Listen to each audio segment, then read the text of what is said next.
Well, it was in 1991, March of 91, and we were playing a private show in San Diego, California.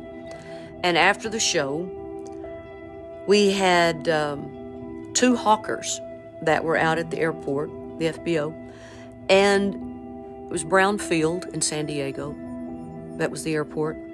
And Narvel and Sandy Spica, who was my stylist, who did my hair and my clothes, Narvel and Sandy and I were going to stay all night there in San Diego and fly the next morning or the next day to Fort Wayne, Indiana, to our concert the next night.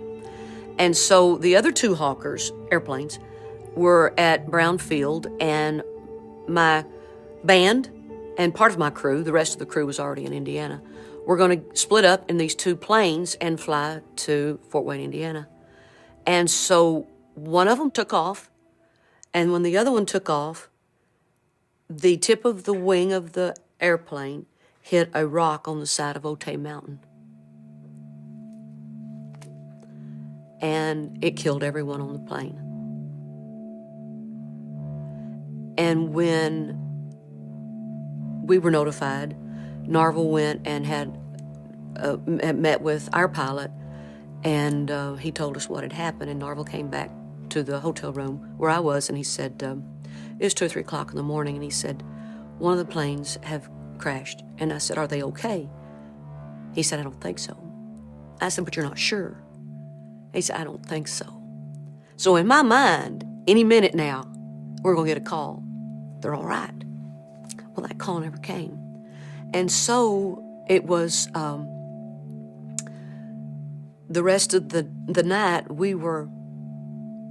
Narvel was going room to room with the phone and calling.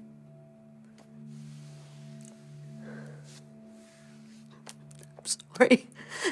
It's been 20 years. It's just like, I don't guess it ever quits hurting. But I can see that room. I can see Narvel walking back and forth, and I'm trailing him, bawling. And he turns to me and says, Reba, you got to go in the other room. I've got to call these people. Because he had to let them know before it got out on the news. He didn't want them to find out from the newscast. And so I went in the other room and I called Barbara Mandrill because I had taken Kirk Capello, my musical director. I had gotten him from her. She was very close to Kirk, and I wanted her to know from me that he had died in the plane crash. So it was the worst thing that's ever happened in my life. But I just can't imagine Jim's family, Kirk's family, Joey, Paula Kay's, all the band that we lost, the pilots, their family. I lost friends. They lost family members. Very talented, fun people to be around. And it was one of those situations where Narvel said, we've got the rest of the tour. And I was like, are you kidding? I really thought it was over. I didn't know how on earth the rest of the band, Pete Finney and Joe McGlohan and myself, could get back on stage without the rest of them. And I got calls from Vince Gill. He said, buddy, I'll be on stage with you. I'll help you. Dolly Parton should take my band.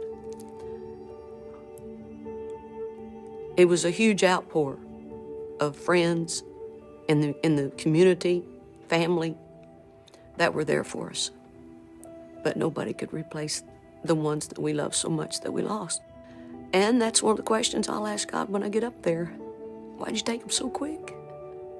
They had so much more to give. And we had so much more to learn from them. But we learned from that situation. And the biggest thing that I learned is, don't go a day without telling people you love them. And do act like this day could be your last one. So do what you want to do in the fact of hanging out with your family. Do things that are important. Don't put it off till tomorrow.